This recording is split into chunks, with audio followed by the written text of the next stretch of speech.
Rajeev, thank you so much for coming on today. How are you doing? I'm doing very well. Thank you very much. So I appreciate it. Awesome. So, Rajiv, I would love to know a little bit about your backstory. Yeah, of course. I know you mentioned off camera that you're a filmmaker. Um, I'm really curious. How did you get into trading from such a Yeah. creative space? It's interesting. So I approach filmmaking and trading very similar in some ways, in that they're both I would describe as creative and technical at the same time. And I think it's Yeah. sort of one drew me to the other for multiple reasons. So my background is, as a filmmaker, I'm a director, I'm a writer, I'm a TV show runner. I directed a film for Amazon, and I show ran a show for Netflix. So I've done work with the major clients. I also have done a lot of visual effects, and so I have a very technical background. And I think that's kind of what led me. It's interesting, like when I set out of film school to make money. Basically, that's why I got into visual effects, was to kind of like fund, so to speak, my work, my short films, and even now, like I do well as a filmmaker, but it's very it's very inconsistent. I mean, anyone who works in this business knows that it can be kind of feast or famine. And so I was Sure. finding that I've been looking for something that fit my sensibility, I guess, in terms of something that could provide additional income that I also found interesting and kind of could work within my kind of wild schedule.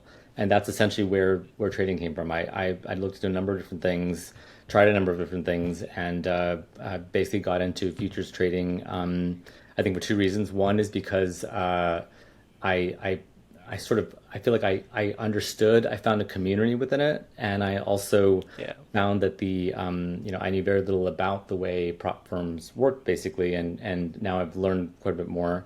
I'm somewhat new to all of this, but I've kind of like gotten into it quite quickly, and sort of just I find it to be very interesting. And it's very similar to the Yeah. way that trying to figure out how to put together the unfigureoutable, so to speak, when it comes to a movie or a visual effects shot is not unlike figuring out when to, frankly, buy or sell, when to close a trade, where to set the stop loss. Like, weirdly, there's some corollaries to the two skill sets.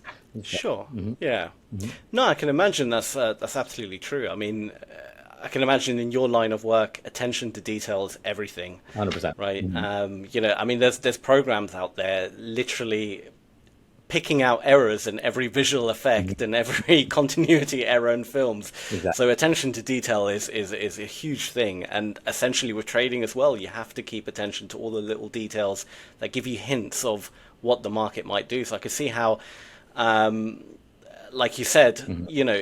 there are some transferable skills there.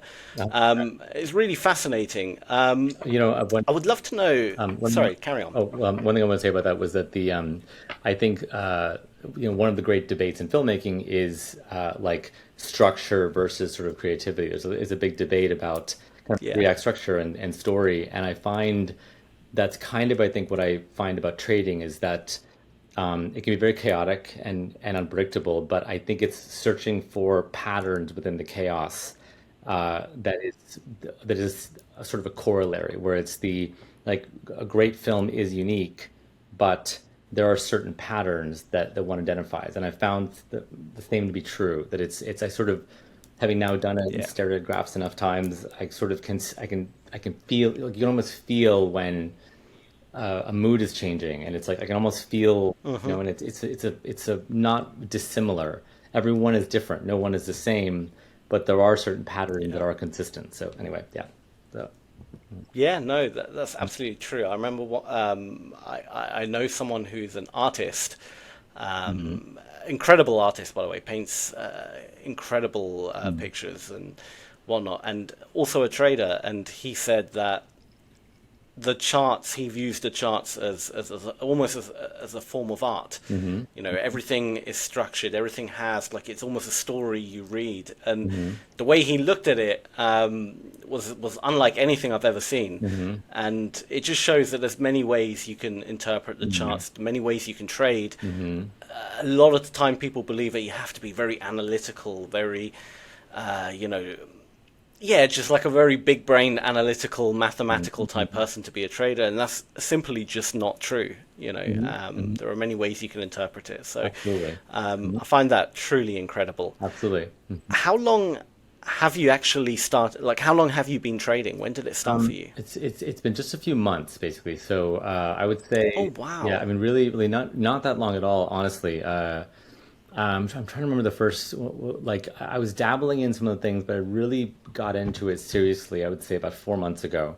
It's like when I Yeah, really started to dig into it and just try to research a lot. Made a lot of mistakes.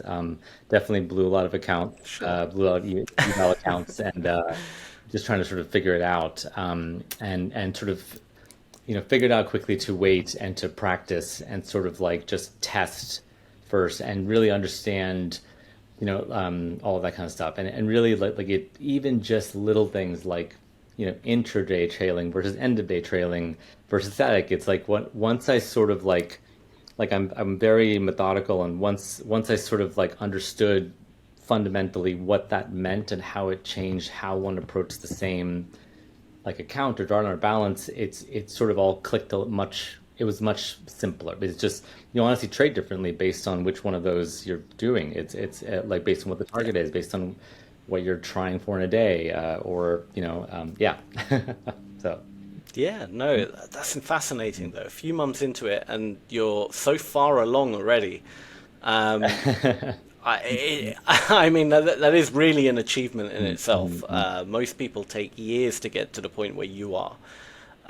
So whatever you're doing, you're doing. Just keep it up. You're doing really well. No, it's. I really have to credit communities. There's just there's a lot of people online, and I mean, there's definitely a lot of trolls and things like that, admittedly. But there's a lot Sure. of really nice people who are more than happy to just sort of I've had a lot of great people. One of those people recommended Ola to me actually, so that's kind of how I came to it. But Nice. they just have been helpful in sort of saying, there's like 10 things you'll like if you know these 10 things you'll jump the line, so to speak, and sort of get there Yeah. faster and avoid this, and so yeah.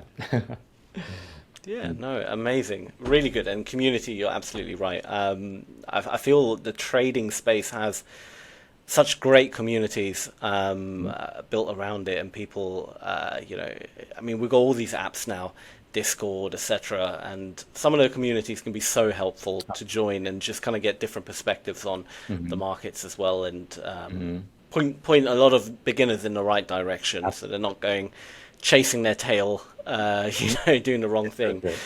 I would love to know, was there any kind of defining moment in your trading career so far that kind of I don't know did something to you, whether good or bad? Maybe it changed you as a trader. Hmm.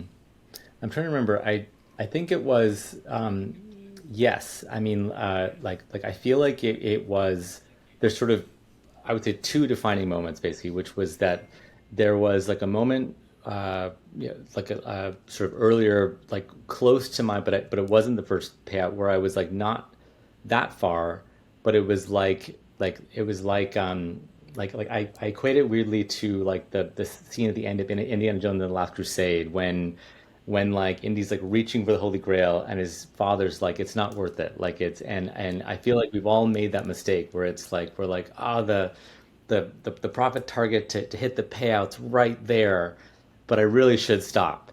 But I didn't, and I could feel it. I could feel that it was like I could feel that it's like it's risky. I should be closing this trade. And I didn't, Yeah. and then it like just dropped like a rock, and just like literally it was like one of those like Oh, things that happens where it just wiped out. And I just remember thinking yeah. that like the learning, I guess, that I think it's not gambling basically. I mean, like, that was a huge moment. Yeah. And so that was like definitely a defining moment of telling myself, "Okay, I need to remember this is not gambling. This is methodical, and that it's perhaps some people it is, but it's don't gamble. Like really be instinctual, be careful, and just sort of like like be steady about it." And then I think it's when something similar came up again, and this was close to one of the first payouts I got, and I haven't gotten too many, but I've gotten a couple. It was it was like that moment where it was just like it was there, but it's just like I waited 3 more days, and it just was like okay, it didn't matter. Like the 3 days didn't affect anything, and it was like Yeah, yeah, I'm glad I waited. yeah. Yeah. So yeah.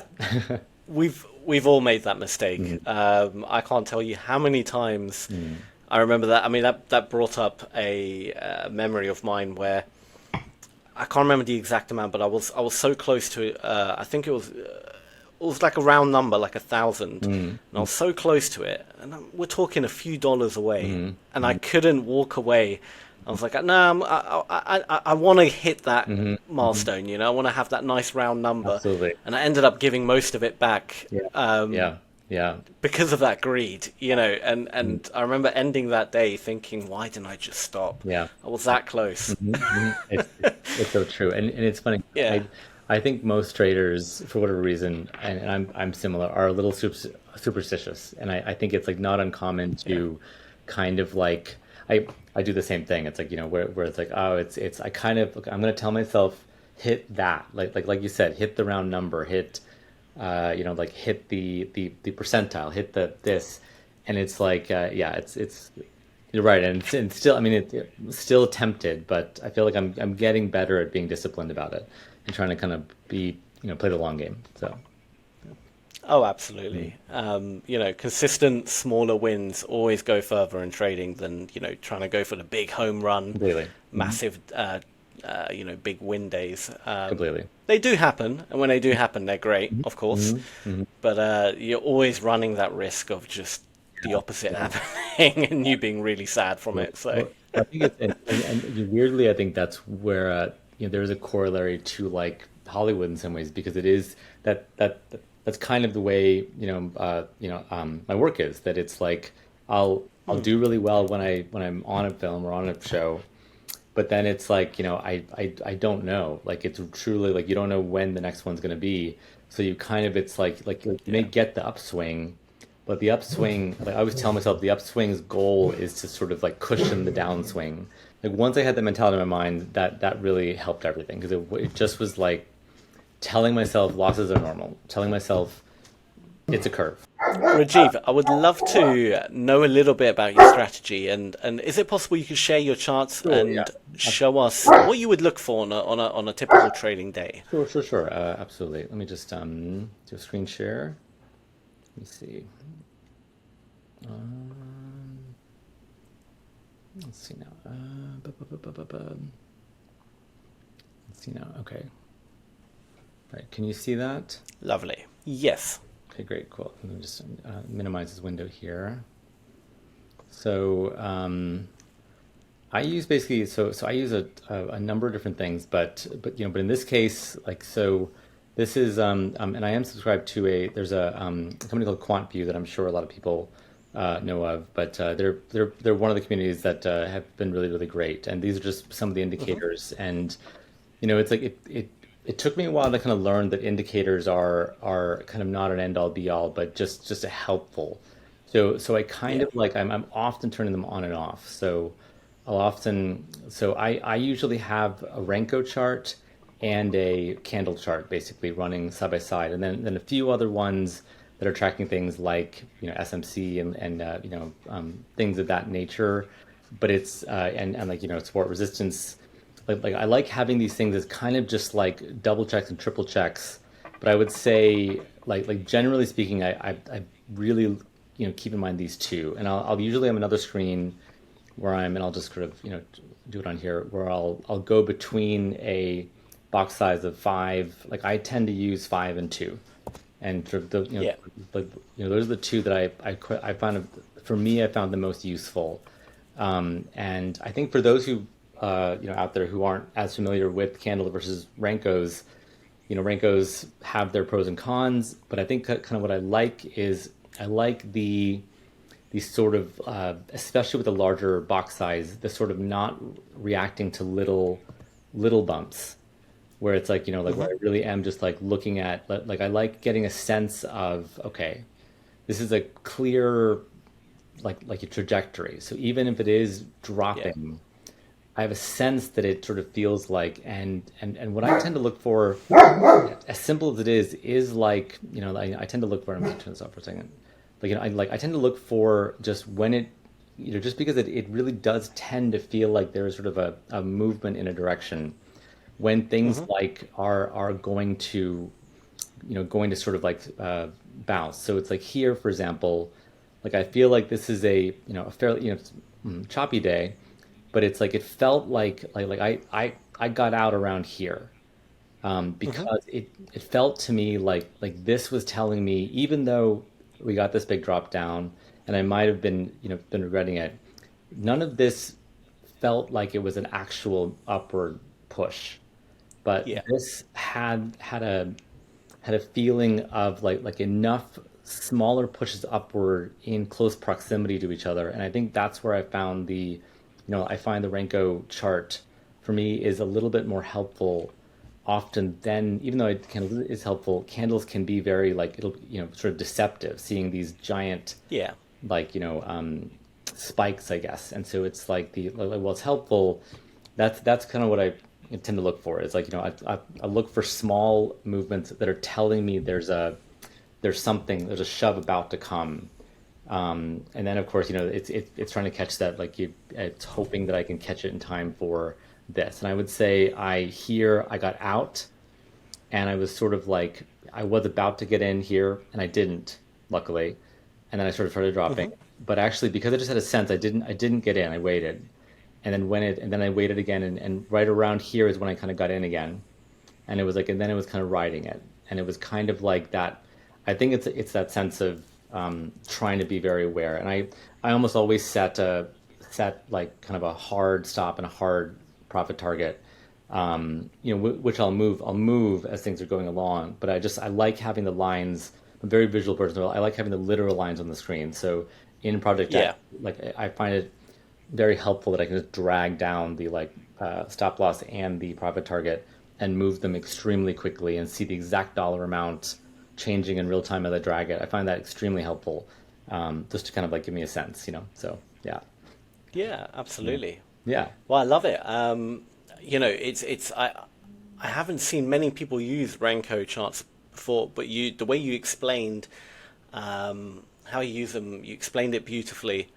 Oh, You're really getting a feel of, because I know a lot of people, they're very quick to kind of, the moment it changes color, hmm, get out, or make decisions, or even reverse their position. yeah, Um, hmm, but you're willing to kind of hold it, and you're just seeing it as, well, these are little pullbacks, and it's absolutely fine. And you're absolutely right. It's nowhere near as scary as when you look on a candlestick and you see like a exactly. big red candlestick. You're much more kind of, oh, what's Yeah, going on? On the exactly, Renko, it smooths it out much more, and it kind of keeps you exactly, more stable. So, exactly. a great addition to anyone's trading charts, 100%. 100%. So absolutely. Although I will caution for anyone out there who might be watching this. Uh, the thing about Renko that is deceptive is that they, for any kind of strategy, they don't backtest at all, and so it's like something where any kind of backtest on a Renko, I will just say for those of you using like trading these strategies, like they're not reliable. So it's like they're Yeah. really only useful, in a very short, really for live trading, I would say, or like in a very very short window. So yeah. Yeah. Hmm. Yeah, absolutely agree.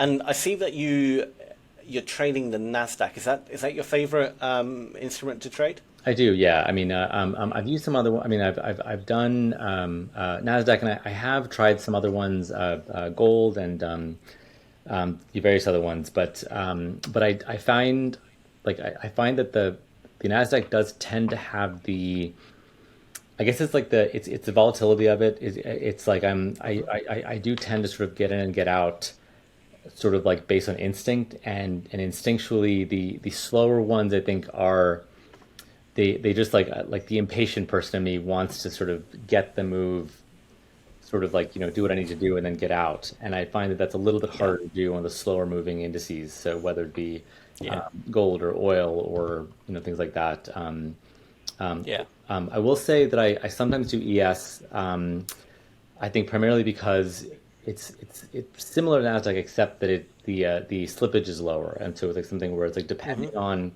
and this also, like, I will say I trade differently based on whether I'm doing night or day. Yeah, because I'll do both. And night is just a very different animal. It's just much less volatile, and so it's like something where, I find that I like that the slippage is just lower when I get into something or get out of something, with Yeah. ES versus Nasdaq. Um, Yeah, 100% agree with that. mhm, Like I used to exclusively trade the ES, mhm, and now only in last month or two, I've moved over to the NQ, mhm, mhm. and I don't think I'll ever go back. I've truly fell in love with the NQ and the way it moves. And Totally, totally, although totally. if you were to put the charts side by side, most of the time they pretty much look the same. You know, Yeah, if yeah. the ES goes up, the NQ goes up, Mhm. and Exactly, um, exactly. but I'm not sure exactly if like it's. I mean, like, and I haven't. I'm too new to it to know the math of exactly. Like, I know that, like, there are different amounts, but Seti, chill, Seti, chill out. But I just found that like, especially because I often do MNQ. I mean, like, I find that micros versus minis are very useful, and it's something I kind of had to learn early, that it's just that and sort of scaling in and scaling out. So, like, perhaps, like, starting with one and then adding, yeah. one or two, like, yeah, M and Q as it's going in the right direction or even in the wrong direction. A little, I mean, depending on, like, just to sort of, like, hedge, I guess, hedge bet, so to speak. Yeah, and what was I going to say? Yes, so the ES, I mean, it does have its benefits. It obviously moves a lot less Hmm. than the Yeah. NQ. Hmm. You know, the same move on the ES compared to the NQ moves, multiple times more Absolutely. points in the same move. Hmm. So there's definitely more of that kind of, depending on your kind of strategy and your personality. Hmm. I found as a scalper, I actually more enjoy the NQ because I get the results Totally. quicker. Totally. But I also get stopped out quicker as well. So, Yeah. but It's then yeah. there's less pain. Mhm. It's just quick and it's over and done with. Band-aid, right? Absolutely. I think I found, I'm kind of like you were saying, like, that you started on the, yeah, like, that the ES was felt easier when I started, and as I've gotten a little more comfortable Yeah, scouting and, like, started to be able to identify a little bit better, I think that's when I started to use NQ a little bit more. And yeah, I think like, I will say that is where I find that the Renko bars are particularly useful with something that is very bouncy, like the NQ, because it's like, it really helps me anyway, visually, to kind of get some of the noise out of it, and sort of try to, I really look less at the candles and much more at just trying to sort of, like, no matter how much it's bouncing, like, I will sometimes wait. I really will wait until it's like, okay, is it two red bar, even if it is 10 points in this case, it's yeah. So yeah. yeah. Mhm. No, absolutely, absolutely agree. Yeah. Um, so would you, roughly how long are you normally in a trade? Would you call yourself more of a scalper, intraday trader?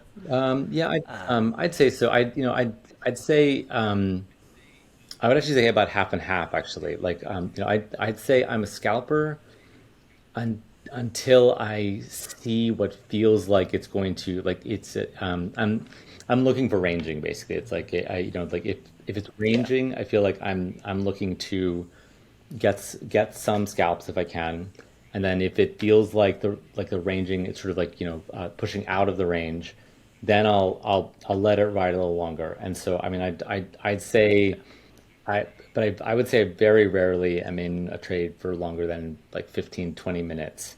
yeah, Just because I just, like, I will let it kind of go sometimes, but it's just, if it starts to really push down again, I try not to. I sort of, like, give myself my, like, not a automatic, but like my own trailing stop loss, so to speak, where it's like I'm like pushing up, and sort of telling myself, okay, like, you're 100 up, don't now, don't drop 200 down from this, so to speak. And so that usually yeah, at some point, it'll pull me out. At some point, something it'll go down enough to, sure. and I think early on I used to be annoyed a little bit that it's like, okay, I was up this much, but I closed and I was, didn't capture nearly as much as I was up. but it's like I sort of learned like now I really try and tell myself a win is a win. It really it does not matter. You know what I mean? It's I'm also a poker player, and like I think the you know the saying among poker players is you know a chip and a chair is all you need, and it's kind Hmm. of like win's a win. You know, so 100%, 100%. Yeah, yeah, you should never be mad when you have a win, and that kind of takes us exactly. on to the next set of questions, and it's all Mhm. about psychology and handling your emotions when trading. And just Mhm. as you mentioned, Mhm. you know, you can be. It used to annoy you how you, if you were up a certain amount and it kind of went back against you, and you got out, and you're like, damn Mhm. it, you know, Mhm. only I got out, you know, half of what I was up at one point, and all Mhm. that Mhm. stuff. You know, it can kind of mess with you on your next trade, you know, because then the next trade you'll try hold it longer, but that's the trade you shouldn't be holding it, you know, and so it can kind Right. of, you Mhm. know, knock you. Especially since you're only a few months in, how have you found the whole psychological side? Has that been quite hard to overcome? Yeah, definitely. I mean, there's definitely been a number of times when it's like taken like, and I really had to learn this, and I think it comes from, you know, I think being a poker player and like things like I think some of the, you know, there's a similar kind of like I don't remember the name of it, the kind of like sunk cost fallacy, so to speak, that I try and avoid, where it's the idea that I really try and tell myself that every trade is individual, and like not to see it as because I lost on this one and now I have to make it up for on the next one, because I feel like that leads to riskier behavior, and I mean I'm still guilty of it. It certainly happens, but I try and tell myself just like don't think about each like you know, think about each trade like separately, and I also kind of tell myself that it is also sort of a day by day game. You know, it's, especially with rules like OLAs, for example, where it's a you know the like profit date like a you know the payouts are based on making you know profit in a day. Like what I tell myself is that it's like it's okay if I don't like hit the number on this day. Like it's like I'd like better to be down 300 today and then up 200 tomorrow versus chasing, you know, being down 300, trying to get back to that 200 profit and thus now being down a Yeah, thousand is kind of what I tell myself is that it's like ultimately, okay, I might make it, but it's probably smarter just to wait. It's probably smarter just to like give it a day and let the counter reset to zero, so of to course. speak, you know? Yeah. So, and like but that's something that it's you know taken me a while to figure that out, to sort of tell myself that, and I still have to kind of tell myself. I still have to sort of like remind myself, and I don't always succeed. I mean, I think Oh yeah. we all say these things, and we all still chase the white rabbit, and you know sometimes we catch it, and sometimes we Oh, don't. absolutely. It's So like a yeah, never-ending battle. No matter how many years you're into it, mhm, you're still battling with it every yeah, single day. I know I am, especially when I've taken a loss. One thing that really I would say kind of struggle with is if I'm, let's say, down 500, the next trade I hmm take, I feel I almost need to make more than 500 to be happy.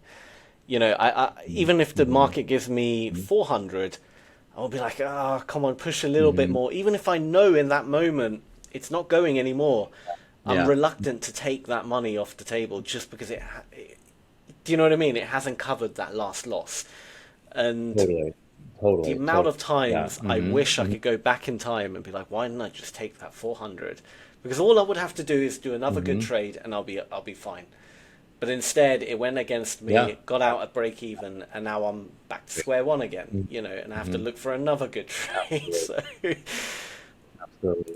Absolutely. And there's something Pavlovian about the colors. Like it's like something where it's like you know, it is funny where just the like we've like I mean really my brain now just like sees the red versus green.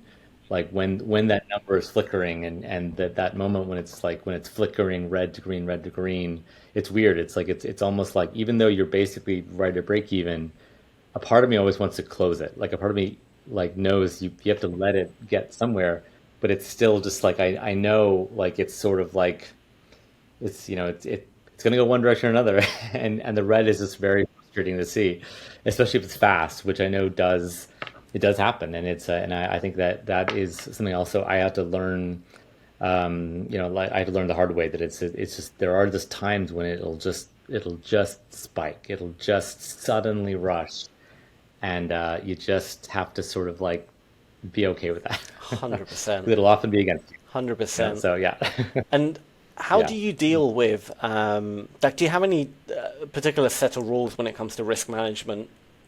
Say you start the day, Mm-hmm. you take a loss, and then you take another loss, you have two losses in a row. Do you just stop trading that day, or do you have any of these kind Yeah. of rules to kind of keep you in check? Yeah, like really, it's like ironically, it's similar to like casino rules, for me, which is like, when I play blackjack or something at a casino, I set myself a floor, and a ceiling basically, and it's and I will say in the casino, I more often than not hit the floor, but it's like I seem Yeah. trading better, but like I tell myself basically, yeah, that like and it's that's kind of based on. I set those based on like it's per trade, but also the yeah like the that I try and sort of knowing I'm trying to hit something, and it's really based on the account size, on what what the aim is, how much I'm sort of trying for, and especially if if I have a loss, I will set the numbers. Like I will go a little smaller. Like I'll go like some people go bigger after a loss. I tend to go the reverse. Like I'll go a little more conservative. Like I'd rather because I'd rather not compound the loss Okay. by sort of Yeah. losing more. And I think that's because I'm still somewhat new to this, so I like what Mm. while I've done well at times, I'm definitely not a it's not a winning all the time kind of thing. It's like I sort of like am getting better, but I just sort of like I like to kind of like build, and then if I take a loss, have the loss happen, but then keep climbing, as opposed to sort of like big down, big up, which I know is what some people do. But yeah, so like I'll kind of, if it's two losses in a row, honestly, I'll set it even smaller. Like I really will Yeah. just like I'd rather like psychologically for me, wins are psychologically Yeah. helpful, losses are psychologically damaging. So it's like it's a kind of like I like don't like seeing it going down, down, down. So it's like I just Mm. find that it's like after a loss, I want to see a win. It just like helps me, even if the win is smaller than the loss. It's I like seeing the win. It's like helpful that green number is like a even if it's a tenth Of of and course. Yeah. I don't go that small, but it's like that's a helpful thing. I think I find that it's like to tell me like, okay, I can do this, but I just need to keep learning. And Yeah. I'll also do that. I do it part time. I'm not a I'm not a like and I don't plan, frankly, plan to be a Definitely. full time trader. It really is something I like. I'll do for a certain number of hours. I'll stop. So it's like I really will just sort of do it and then stop doing it, and then when I have I'll set a window, do it again, and then stop. And I find that to be very helpful. Definitely. And Yeah. it's good that So. it's Mhm. you're sticking to your day job as well, and trading is just an addition, a side hustle, so to speak. Mhm. Because it keeps you again, it Mhm. keeps the emotions a bit out of the market. Because then Totally. whatever you make in trading is just gravy. It's just a cherry on top, right? It's not. I need to make Exactly. this amount in Yes. order to, Mhm. pay my mortgage or rent or whatever, right? So, um, I think Yes. it makes it Yes. easier to trade as a Um, whole. Whereas if you're so reliant on the money, you're just adding so much stress, unnecessary stress into your trading. So 100%. And, and I'll say that's, I feel like there's a debate. It's kind of similar to the like go to film school versus just make films debate. It's like the prop firm versus sort of just mm, like your own money, so to speak. And, like I know for me, I'm a very risk averse person. Like I'm like, it's, I enjoy gambling in the sense that I enjoy going to the casino, enjoy playing poker with yeah, friends and things like that. But I'm not someone who likes to like bet a lot on things. And so I think I do appreciate that firms like Ola allow someone like me to learn, allow someone like me to hmm earn without putting up a huge amount of yeah, capital. And knowing that there's a potential to make, like decent amounts. And I just find that extremely beneficial. And it's, and I know ideally it's a mutually beneficial in the long term, and that, it all it makes total Yeah. sense, uh, what works, because often I will have friends who don't do any kind of trading, like they don't really understand it. They like ask me, they're like, "Wait, I don't understand. They like someone's just letting you use money to trade. Like, why would they do that?" And I was like, "Well, like then I kind of explain the economics of it, and sort of like I was like, I completely understand how firms make money, both like through evals, but also through just like identifying people who are trading and then take a percent. I understand all it. It makes perfect sense to me, and I find it personally very Yeah. helpful to know that that if I do mess up and a trade goes horribly awry, I'm not like losing my Yeah, mortgage. exactly that. Exactly So that. Um, yeah. so we'll move on a little bit and talk about Ola Prime. So you mentioned you were introduced to Ola Prime by a friend within one of these trading communities that you're part of. Um, Mm-hmm. how has your Mm-hmm. experience been with Ola Prime so far?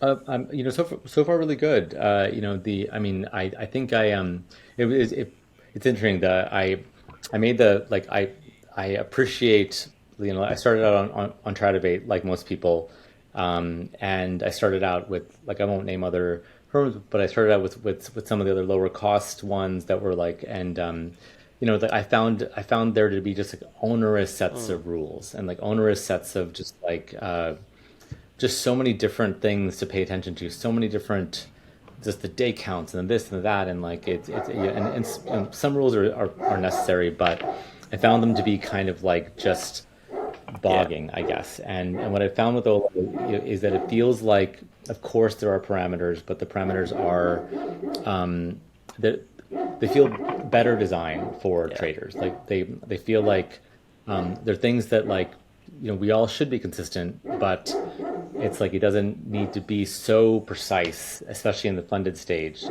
It's really just about kind of like a certain growth yeah, pattern, and I appreciate that. It's not, this versus that, and yeah, and the communication, the support's been really strong, and I find the interface to be really, it's very easy to use. I understand where the drawdown is at. I understand what number needs to be hit or not. Like it's sort of a number of other prop firms that I've tried have just like dense to the point of like maddening. Like I can't even find, like, there's 100 numbers and none of them are what I need.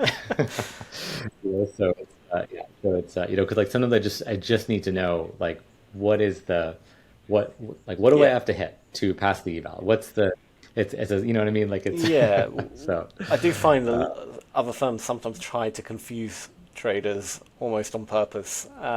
mhm, But you're absolutely right. It's a yeah. fine Mhm, balance between, obviously there has to be rules, there has to be um, things to mhm, keep traders I I guess in check, and make sure that they're not mhm, doing anything silly, but also allow people to have mhm. enough flexibility because everyone's trading style is different. Some people are going to be a lot more Totally, longer term, totally. other people Mhm, are going to be more short, and the way they hold mhm, trades, the way they enter, exit, where they put their stops, their risk parameters, all this stuff needs to have some mhm, kind of level of mhm, flexibility. So it is a fine balance to find, and I'm really glad to hear that you found mhm, that Ola Prime's rules are more in line with with what you would like compared to other prop firms. So that's really mhm. fantastic to hear. Um, Absolutely, absolutely. Karen, Yeah, and I've appreciated, I think, also just that it feels like just the yeah, like offering, like discounts at yeah, times, offering like just like the various incentives, I think, feel designed like, like you were saying. I think other firms sometimes feel like they are trying to mm, make you fail, or they're trying to make a payout so difficult that you sort of never yeah, get there, yeah, and it feels like, just the rules are just very simple. Like they're truly, I understand it. I also, I appreciate the being very forward with the fast payouts, because I think that is something where I found some firms have very fast payouts and some yeah, definitely don't. And to the point that you sort of wonder if they'll ever be, so, yeah. yeah. So.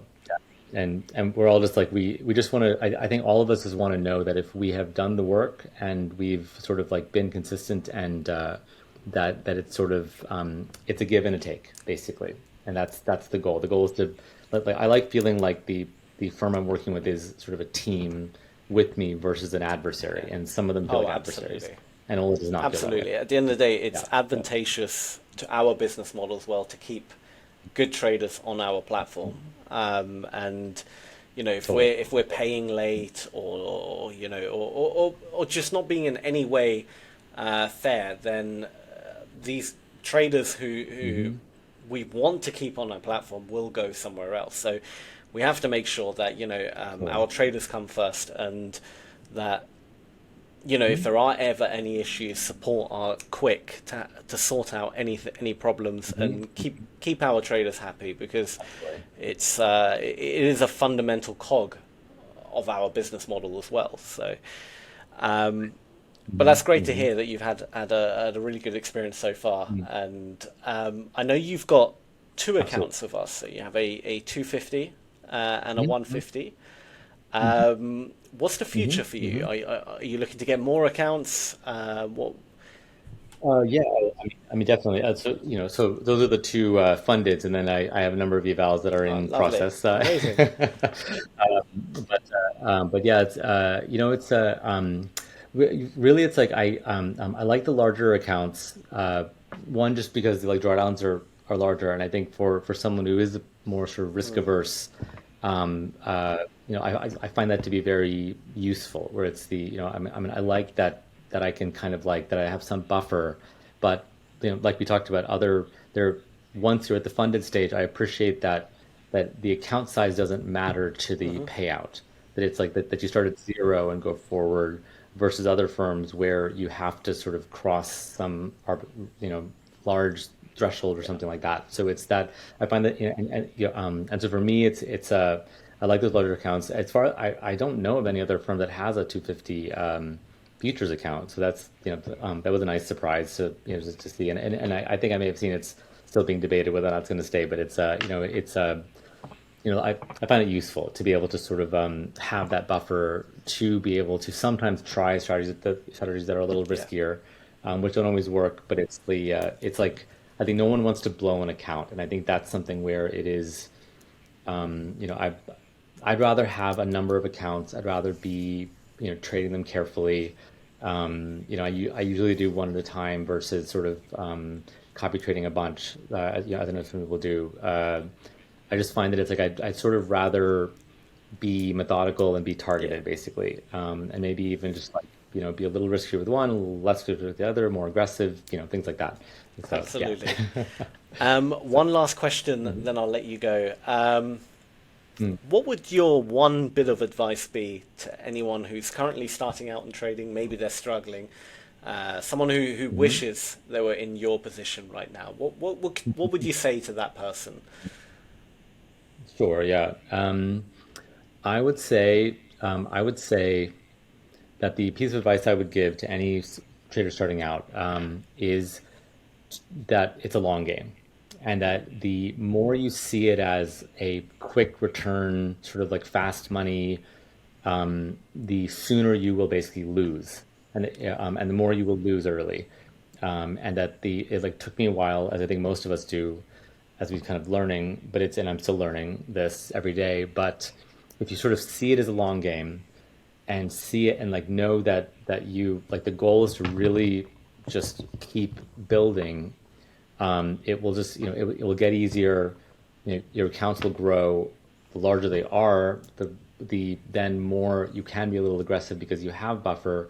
Whereas if you're sort of burning out, like burning up quickly, you're more likely to then burn out quickly. Then you got to start from scratch again, and it's I just yeah this that's something I sort of wish I had known early. But the thing is, people did say that to me, frankly, and it's something I think we all, at least in my case, I had to like learn it the hard way. Yeah, So it's likely you'll still learn it the hard way, but that's what I would say. Is it really, you can tell yourself it's a long game, and that means go smaller with your positions. yeah, Go tighter with your, not too tight, but with your stop losses. Like it's better to kind of like, like better to fight another day, basically, Yeah, so exactly. yeah, 100%. I couldn't have said it better myself. Treat it as a business, not as a get rich quick scheme or exactly, something, and you'll go exactly, so far. exactly, But 100%. Rajeev, thank you so much for taking the Of time and course, yeah. speaking with me today. It's been an absolute Oh pleasure yeah, having you on. thank you. Thank you for Same. sharing So, your strategy, your story, and just being an all-round great guy to talk to. oh, thank you so much. I appreciate it. So, so no, I really appreciate it. And yeah, no, I mean, thanks for reaching out. I will say this is no other firm has. I mean, it sort of tells me a lot that that you all have this kind of like customer relation, that you want to hear the stories of your trade. I mean, truly the first Yeah, of anything like this anyone's ever reached out about. And it's yeah. And I guess I've always been someone who likes giving interviews for my films and stuff. So it's sure. I have no issue. Oh yeah, you So, came across like a true professional. I could tell thank this you so wasn't much. your Yeah. first time on camera. No, yeah, I mean, like, I've learned the little tricks, like to repeat the question so that it can be used without the question being asked, like things like Yeah. that, or like the media training kicking in. So, No, it's amazing. And listen, yeah, as you progress with Ola Prime, it would be great to have a follow-up interview at some point in the yeah, future, absolutely. if that's something you're up for, and just see Of how course, you're yeah. getting along and stuff. And I'm sure the viewers would love to see that as well.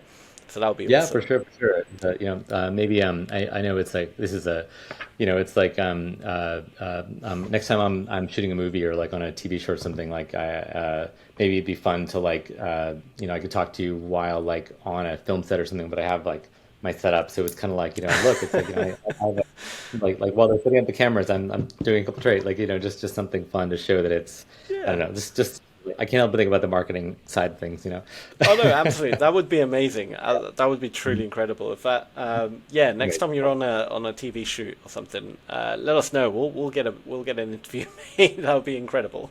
Fantastic.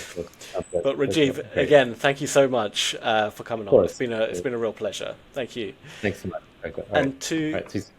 all the viewers, thank you guys for watching. If you did enjoy this video, go ahead, leave a thumbs up. Also make sure you turn on channel notifications, subscribe to the channel, join our Discord, and also make sure to tune in to Ola Prime TV every Monday to Friday, every trading day. Myself and all of our lovely coaches break down the live markets, take live trades, and help basically, we build a really nice little community there. That's all about trading, so it's well worth tuning in. But apart from that, thank you guys for watching. Thank you again, Rajiv, for coming on, and we'll see you again very soon. Take care. Hola Prime, trade with transparency.